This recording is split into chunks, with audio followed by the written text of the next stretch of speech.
And even if you kill me now, it is I who will live again, not your damned apples. It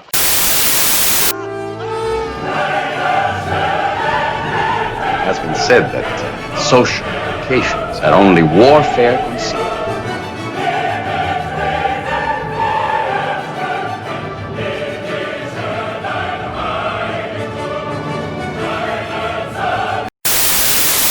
I mean, so we could go back and forth on what's a contradiction and what's not a contradiction. My problem with the contradictions are the variety of Bibles that are out there. So many Bibles don't agree with other Bibles. That's an inherent contradiction.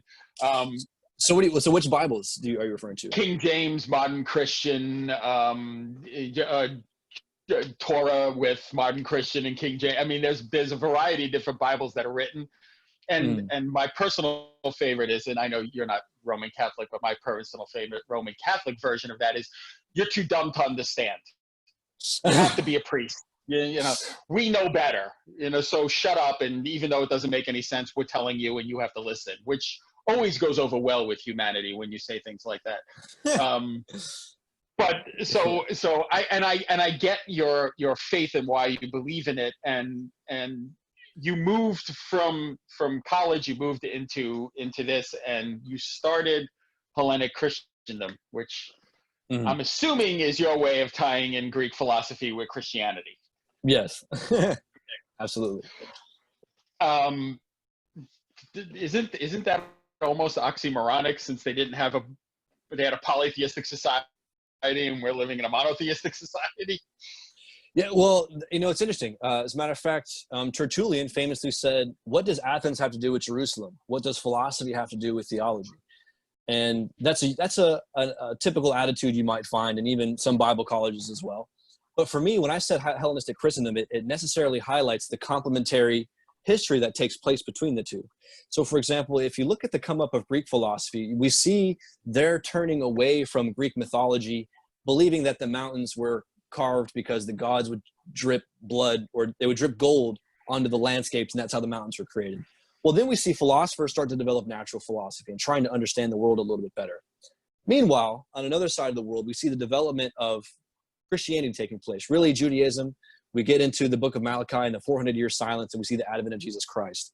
These advents of the Greeks coming to a better understanding of reality towards the come up of Christianity, to me, is highlighting perhaps the most significant historical conceptual convergence that has ever taken place in the history of philosophy. Because what's interesting, most of the early Christians in the Roman world were philosophers. Justin Martyr was a Stoic philosopher. Augustine, he was famous for his Neoplatonism. Other guys like Dionysius, the Pseudo-Areopagite, Plotinus, Jewish philosopher, Moses Maimonides, and stuff like that.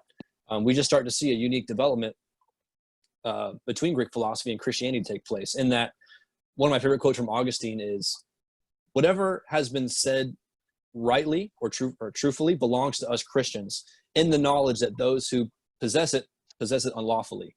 So in other words, all truth is God's truth. Christianity isn't just compartmentalized to its own sector of the world. It actually is trying, like I said, synthesize the world of science, the world of philosophy, and bring it all to one coherent system.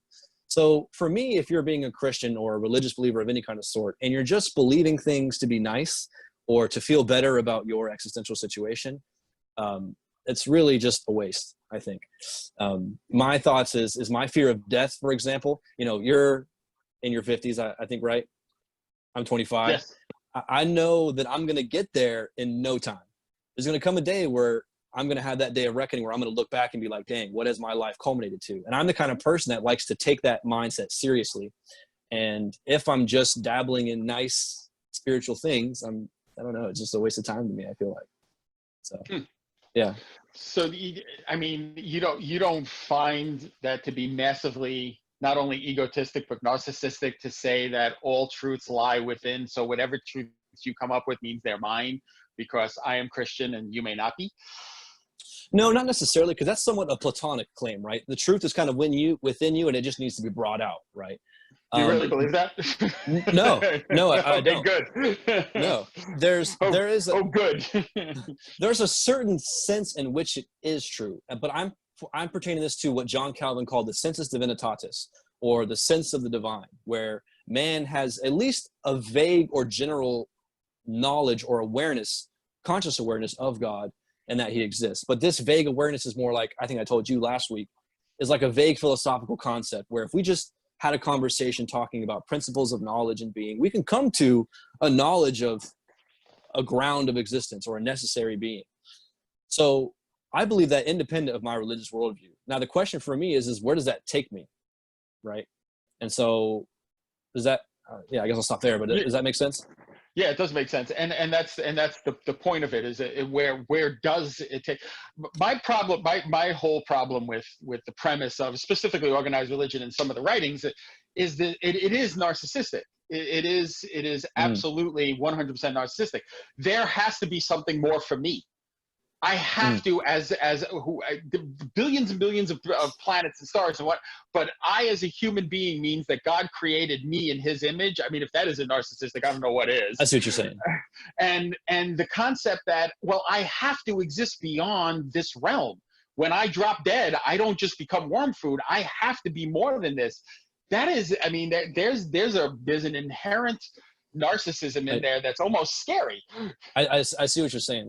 I'm glad you brought that up, because I could feel how you would say that, given what I said about my fear of death and having to try and cope with it, and but it's not just you. It's all of the saints. It's all of the saints that I read. It's all of the priests. It's everybody that I've spoken to. It's everybody in this religious concept that we must be more important than everything else, and we must have something more than this.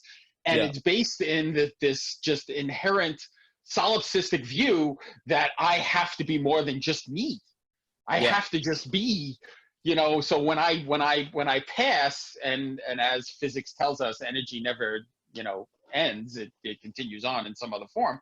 So my soul, my energy, my whatever must move on to someplace else and just exist in either this wonderful place or this pit of fire.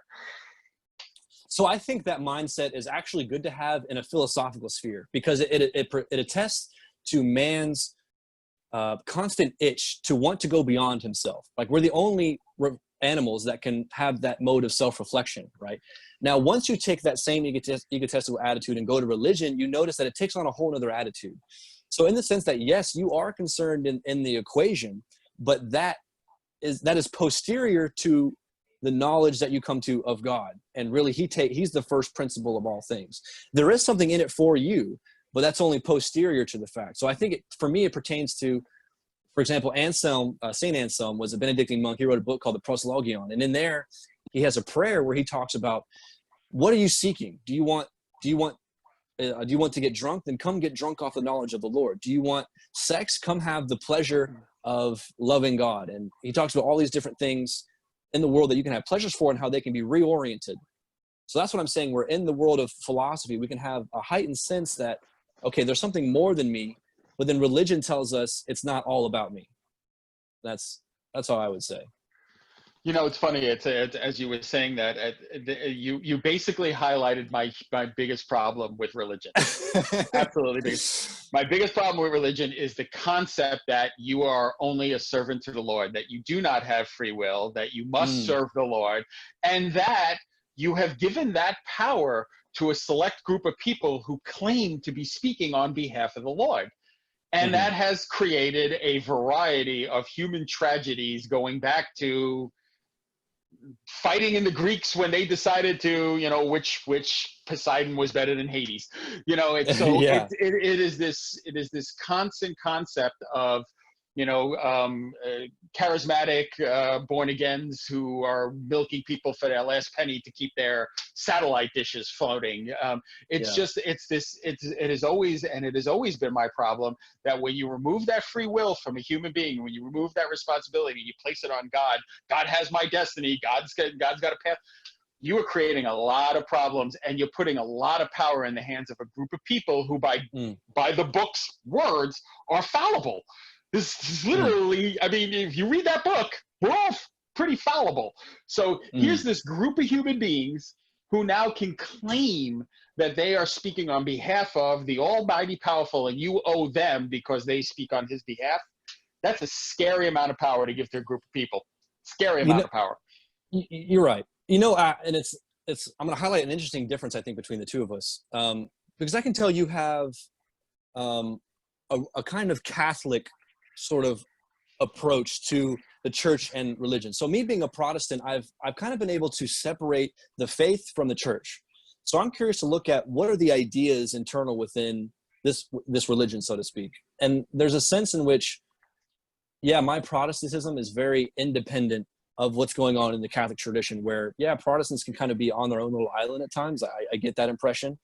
But what I'm curious about, and I'm wondering what you think of this approach, is to extract what's going on from these organized religions and really think, is there any truth in this area? Is there any... Well, that's the problem. Is there any truth in this area? There might be. Is it interpreted by a whole group of people, Protestants included, because I've read them all, in ways that it's very self-serving. Look, I mean, a perfect example, Queen Elizabeth I came to power. She was a Protestant queen, came after a Catholic queen. She promised this great reformation and then went around killing a whole bunch of Catholics. Right. and had battles with the King of France and the King of Spain because they were Catholics and they killed each other over purely religious purposes, you know. So it's not as if and every time I talk to somebody, they're like, "Oh, Roman Catholics are better," or "You all suck." You all suck. Okay. Yeah. And like I said, you even have assassin Buddhists in Myanmar now. You know, the religion that was literally based upon we are nothing, we are one with the world. There is no, you can't even kill a worm because it might be your great grandmother from 1,000,000 years ago. Now so my problem has always been, and this is when you give power to a small group of people, and it is ultimate power, and that's what, speaking on behalf of God, there is no more ultimate power than that. No more ultimate power. No matter what these governors and senators and everybody's doing right now, there's literally no more power than, I'm telling you what God said. You have to listen to me because God. When you give that kind of power to a human, you are opening the doors to a lot of problems. And there are wonderful, altruistic, great people in the world, and I'm sure Augustine and Aquinas may have been two of them. But I have seen that they are the very, very, very, very rare exception. And the actuality are popes who decide that they want to send people to slaughter Arabs because they want to get back Jesus's cup, or the Queen of England saying, "Oh, we're going to have this great Reformation," and murdering off Catholics like they were going out of style. Or, you know, how many sex scandals have you had in charismatic churches? I mean, it's like we've seen them all, and it's like. What is it, Jim and Tammy Faye Baker, and you know, and a bunch of them, and then you have people like Billy Graham, the Billy Graham rule, right? Never be caught in a room alone or have lunch with a person who isn't your wife, which is probably like a fucking brilliant idea, right? Don't go anywhere and be alone with a woman that isn't your wife. That's a smart man right there. But I literally tell, every time I get a new girlfriend, I tell her, "Hey, now that we're dating, I don't know if you ever heard of the Billy Graham rule." Yeah, but you know, that's the Billy Graham rule, and it's an interesting situation because the Me Too movement, a lot of CEOs and male CEOs are now doing this situation where they will not be alone they will not be alone with a woman who is not their wife. So if they have a woman come into the office, they have another person in the office with them because they're not taking any chances. And a lot of the feminists on the other side of the Me Too movement are like, "Oh my God, you can't do that. Well, you guys created this." That's the problem, and this is maybe my fundamental problem with it. It isn't the philosophical thoughts of it all, because I don't necessarily disagree with the philosophical thoughts of it all. But philosophy deals in the ultimate perfection. It deals in a world that doesn't have warts. It deals in the ideology. You know what I mean? It deals in the ideal. It deals in the utopian society or the totally dystopian society. It doesn't deal in that gray middle area that we are in, where you give somebody this kind of power, they will abuse it. And it may not be the first person who does it, but by the second and the third generation, it's a nightmare.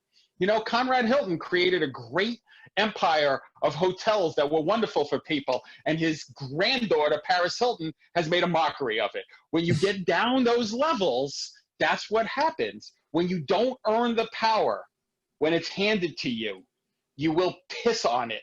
It is the same as any other situation, and is my conservative values coming out in full force. If you give someone something they have not earned, they will abuse it, period. No gray area here. If you give someone power, handed from God, they will abuse it. They will abuse it because we are fallible. So that's my problem with it. Same thing with and we can go into, and this is something that I wanted to question you about. We can go into the philosophical world. Aristotle, the big three, Socrates, Plato, Aristotle. You want to talk about a group of elitists. Let's be honest. I mean, love them, love their writing, but we're talking about people who lived at the top and pinnacle, who are talking about you should achieve nothing but pleasure. Pleasure is a place to go. Philosophers should run the world. Plato was definitely an elitist by all shapes and forms. They did not have to deal with poverty and suffering and having to fight for your next meal. You pushed off slavery as a group of people who just basically deserved it. They treated women like shit because they were able to. They were in a position of that ability where you could just sit back in a society that was handing you money and handing you what you wanted and just think. It's awesome, but it's also not reality. And that's always been part of my problem with philosophy is I don't disagree with what they're saying, but you're also dealing with the world that they are talking about that has no warts and problems and poverty and disease and problems and shitty governors making horrible rules and all of this other stuff that we deal with. And then you have to kind of fall back on some of the political philosophers who do kind of deal with that a little bit. And then you wonder where it goes. Yeah. Did that make any sense at all? No, absolutely. But I think that's two kinds of attitudes towards philosophy. So there's the Shakespearean attitude. I think it was in Hamlet. There are more things in heaven and earth that are dreamed up in your philosophies. So there's that kind of idealistic view of philosophy. But then there's the Dostoevskys of the world, who was a kind of philosopher, but he was the one who got the butt end of the deal in a raw way. So, he was sentenced to death. He's literally in the process of the firing line. The soldiers are ready to shoot, and then he gets a reprieve that he's free to go. And then he's sent to a work camp for 4 years, and it wasn't until he got out that he started writing Notes from Underground, The Idiot, Crime and Punishment, etc. And those books, I think very much in a raw way, touch on those very things that you're kind of mentioning.